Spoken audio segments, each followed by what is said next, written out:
ইন্স্যুরেন্সের বিষয়ে একমাত্র ত্রিপুরা একমাত্র রাজ্য সারা ভারতবর্ষের মধ্যে যে 100% কভারেজ এখানে রয়েছে বন্ধুগণ।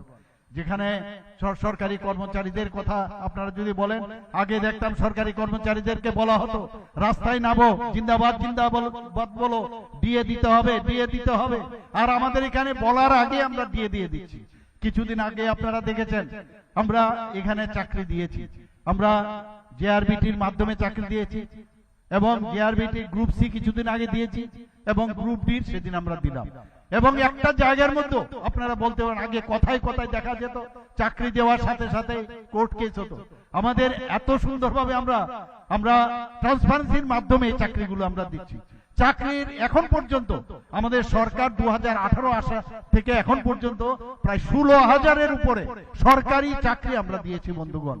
একের পর একদিকে চাকরি আমরা দিচ্ছি, আরেক দিক দিয়ে কিভাবে আমরা বিভিন্ন এমএসএমইর মধ্যে কিভাবে তাদেরকে আমাদের এন্টারপ্রেনারশিপ করানো যায় তার আমরা ব্যবস্থা করছি। এমএসএমইর মধ্যে আমাদের মাইক্রো এন্টারপ্রাইজ এখন পর্যন্ত প্রায় 2.1 লাখ আমাদের ছেলেরা এর মধ্যে যুক্ত হয়েছে। আমাদের স্মল এবং মিডিয়াম যে এন্টারপ্রেনার যারা আছেন সেইগুলোর জন্য আমরা চেষ্টা করছি।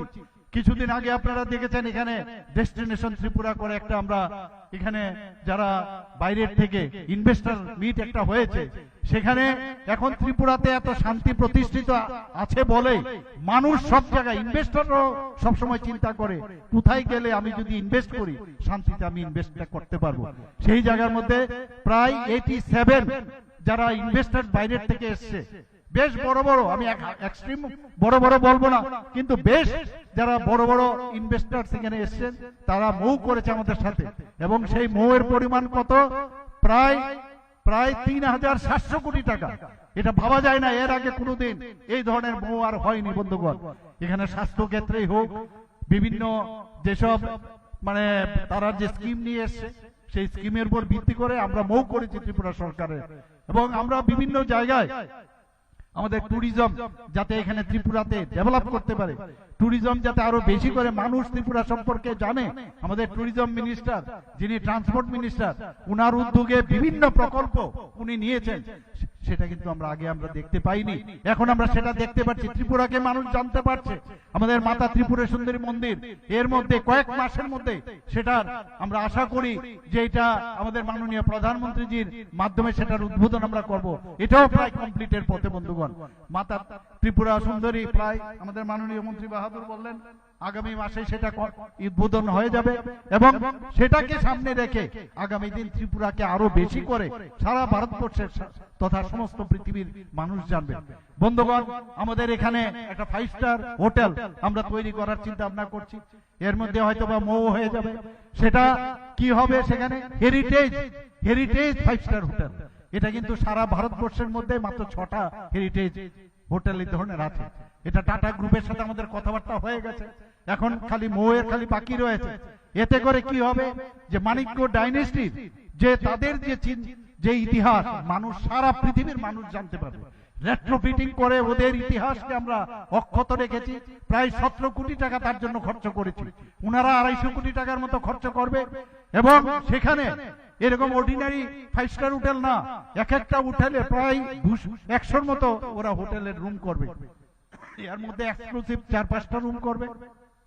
এক একটা রুমের প্রতিদিন দাম শুনলে আপনারা অবাক হয়ে যাবেন, আমিও অবাক হয়ে গেছি, প্রায় 2.5 লক্ষ টাকা। কিন্তু এই 2.5 লক্ষ টাকা কোথা থেকে কারা আসবে? তারা আসবে বিদেশ থেকে, চার্টার প্লেন করে এখানে আসবে। আর বাকিগুলো নর্মাল যেরকম থাকে সেরকম ভাবে থাকবে। তো এই ধরনের এটা একটা গেম চেঞ্জিং হবে, আগামী দিনে গেম চেঞ্জার হবে ত্রিপুরার জন্য। যখন বাইরের থেকে এই ধরনের লোক আসবে, যারা টাটার যারা তাদের যে চেইন আছে, তাদের যে এই ধরনের চেইন এই হোটেল ইন্ডাস্ট্রিতে, তারা যখন আসবে এখানে হোটেলে শুধু থাকার জন্য আসবে না, ত্রিপুরাকে জানবে, মানিক্য ডাইনেস্টি সম্পর্কে জানবে এবং সেখান থেকে ওরা ছবি মোড়া যাবে, আমাদের ত্রিপুরা সুন্দরী মন্দিরে যাবে, আমাদের বিভিন্ন যেসব টুরিস্ট স্পট গুলো আছে সেই সমস্ত জায়গায় ছবি মুড়ার থেকে আরম্ভ করে, আমাদের প্রজাপতি পার্ক থেকে আরম্ভ করে, রুদ্রসাগর থেকে আরম্ভ করে, আমাদের ঊনকোটি সব জায়গায় ওনারা যাবেন। তাতে করে 200 যারা আমাদের ভাই বোনেরা আছেন সেখানে কিন্তু তারা কর্মসংস্থানের সুযোগ হবে। এটা গেল ডাইরেক্ট। আর ইনডাইরেক্টলি গাড়ি ঘোড়া ইত্যাদি সব দিক দিয়ে, খাওয়ার থেকে আরম্ভ করে সব দিক দিয়ে সেখানেও কিন্তু মানুষ তার সুযোগ পাবে। আমরা সেইভাবে চেষ্টা করছি যে কিভাবে এই ত্রিপুরাকে এক ত্রিপুরা শ্রেষ্ঠ ত্রিপুরা আমরা তৈরি করতে পারি। আমি নিশ্চিত যে এতদিনের যে আমরা কাণ্ড কারখানা দেখেছি, আমি এখনো জানি অনেকে বিরোধী দলের, আমি নাম বলবো না, আমার কাছে খবর আছে, ওরা দেখছে যে তোমার খুশিতে আমি দুঃখী, তোমার খুশিতে আমি দুঃখী, এখনো চেষ্টা করছে কিভাবে উগ্রপন্থা আবার ত্রিপুরাতে তৈরি করা যায়। বন্ধুগণ, আবার আমি ওনাদেরকে হুঁশিয়ার দিচ্ছি, এবার কিন্তু ছাড় দেওয়া হবে না। কেউ যদি উগ্রপন্থী আবার শুরু করে, এখানে সমস্ত খবর আছে, আমাদের সাথে মাননীয় প্রধানমন্ত্রী জি আছে, কাউকে ছাড় দেওয়া হবে না। বহুত কষ্টে একটা শান্তির পরিবেশ আমরা ত্রিপুরা রাজ্যে আমরা তৈরি করতে পেরেছি। বন্ধুগণ, আমরা সব দিকে চাই, সমস্ত স্তরে সর্বাঙ্গীন উন্নয়ন আমরা চাই। এডুকেশন ডিপার্টমেন্টে হোক, আমরা কৃষি ক্ষেত্রে হোক, হর্টিকালচারে হোক, সব দিকে আমাদের কাছে সমস্ত পাওয়ার আছে। বন্ধুগণ, কিরকম পাওয়ার? কারণ আপনারাই হচ্ছেন আমাদের আসল শক্তি। এত বড় একটা ফ্লাড হয়ে গেল, আজকে আমাদের প্রায় 12টা যে নদী আছে, এর মধ্যে জুরি নদী বাদ দিলে সবকটা নদী একদম সাংঘাতিক উচ্চতার মধ্যে জল মানে সেখানে বয়ে গেছে। তারপরেও আমরা এত বড় একটা বিপর্যয়, সেই বিপর্যয় থেকে আমরা মোকাবেলা করতে পেরেছি একমাত্র আপনাদের কারণে। আমাদের সরকারি যারা যারা কাজ করেছে, চিফ সেক্রেটারি থেকে শুরু করে সমস্ত লোক কাজ করেছে, আমাদের এনডিআরএফ, এসডিআরএফ এবং আপদা মিত্র এবং ভলেন্টিয়ার এবং বিশেষ করে বিভিন্ন শ্রেণীর ক্লাব, স্বেচ্ছাসেবক সংগঠন, বিভিন্ন যারা রিটায়ার্ড হয়েছে তারা পর্যন্ত আমাদের সাথে আছে। সর্বস্তরে বাচ্চা বাচ্চা ছেলে মেয়েরাও যেভাবে সাহায্যের হাত বাড়িয়ে দিয়েছে, সেটা কিন্তু একটা দৃষ্টান্ত হয়ে থাকবে ত্রিপুরার ইতিহাসে। এবং সেটা একমাত্র সম্ভব হয়েছে, আমরা চ্যালেঞ্জ নিতে জানি, যে কোনো দুর্যোগপূর্ণ অবস্থা দ্বারা, যে ধরনের অবস্থা দ্বারা আমরা সেটা মোকাবেলা করতে যাই। বন্ধুগণ, আপনারা জানেন মণিপুরে যখন এক সাংঘাতিক মানে একটি অবস্থায় খুবই মানে কন্ডিশন খারাপ ছিল, এখানকার প্রায় যে আমাদের ত্রিপুরার ছেলে মেয়েদের মানে ওখানে সাংঘাতিক অসুবিধা হচ্ছিল, খাওয়া দাওয়া বন্ধ হয়ে গেছিল, তাদের গার্জিয়ানরা আমাদের কাছে এসে বলছে তাড়াতাড়ি আমাদের ছেলে মেয়েদের বাঁচান। আমাদের ডাবল ইঞ্জিন সরকারের একটা উদাহরণ আপনাদের দিতে চাই। বন্ধুগণ, আমি রাত্রিবেলা যখন এভিয়েশন মিনিস্টারের সাথে আমি কথা বলি, আমাদের কেন্দ্রীয় এভিয়েশন মিনিস্টার, উনি সাথে সাথে রাত্রে 12টার সময় উনি ফ্লাইট দিয়েছেন এবং পরের দিন এই দুবারে ফ্লাইট দিয়ে প্রায় 250-র উপরে ছাত্রছাত্রীদেরকে আমরা মণিপুর থেকে অক্ষত অবস্থায় ত্রিপুরাতে আমরা নিয়ে এসেছি। বন্ধুগণ, এবং তাদের জন্য 1 পয়সাও তাদের দিতে হয়নি, ত্রিপুরা সরকার আমরা সেটা বহন করেছি। আমরা জানি কোন সমস্যা হলে কিভাবে সমাধান করতে হয়, সেটা আমরা জানি। আমরা কুমারঘাটের রথের ঘটনা আপনারা জানেন, যখন সেখানে বিদ্যুৎ পৃষ্ঠ হয়ে বহুত আমাদের নাগরিকরা মারা গেছে, সেখানে আমি রাত্রিবেলা ট্রেনে করে সেখানে গেছি এবং আমরা ওখানকার জানি এমএলএ থেকে শুরু করে সবাই মিলে আমরা যেভাবে ওদের পাশে দাঁড়িয়েছি, মাননীয় প্রধানমন্ত্রীজিও তাদেরকে সাহায্য করেছে। বন্ধুগণ, আমরা যে কোনো সমস্যা হলে খুব সিরিয়াসলি আমরা নিই, মনে হয় যেন আমার ঘরের সমস্যা, তো সেইভাবে আমাদের সরকার সেইভাবে কাজ করে।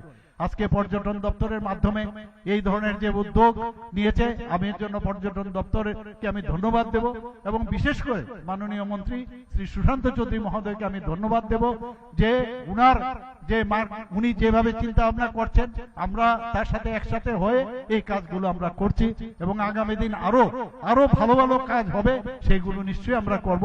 এবং আমাদের কাছে কিন্তু এখন সময় কম, প্রতিটা এভরি সেকেন্ড কাউন্ট, আমরা প্রতিটা মুহূর্তে আমরা কাজ করতে চাই। মনে হয় যেন সময় চলে যাচ্ছে, কিন্তু কাজ অনেক বেশি, আমরা সেই দিশে আমরা কাজ করি। আগে ভাবতো কিভাবে ঘোলা জল করা যায়, ঘোলা জলে মাছ ধরার যে কায়দা ওরা জানতো। এখানে কংগ্রেস এবং সিপিএম এর কথা বলে তার লাভই নাই, এখানে ওদের মানে দোস্তি, এখানে কুস্তি, আর দিল্লিতে দেখা যেত ওদের দোস্তি, এই ধরনের ছিল। মানুষ এখন ওদেরকে চিনে গেছে এবং ওদেরকে বুঝে গেছে। অনেক লোক মানুষ এই কমিউনিস্টদের যে একটা মানে সাবস্টিটিউট, সেটা কংগ্রেসকে ভেবেছিল, কিন্তু আজকে রেজাল্ট দেখুন সর্বভারতীয় স্তরে কি হয়েছে, শূন্য পেয়েছে এবার দিল্লির রেজাল্ট কি শূন্য।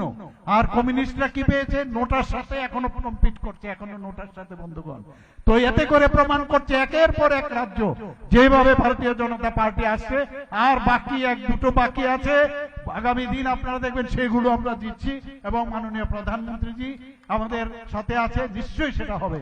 আমি আর বেশি কিছু বলছি না, সবাইকে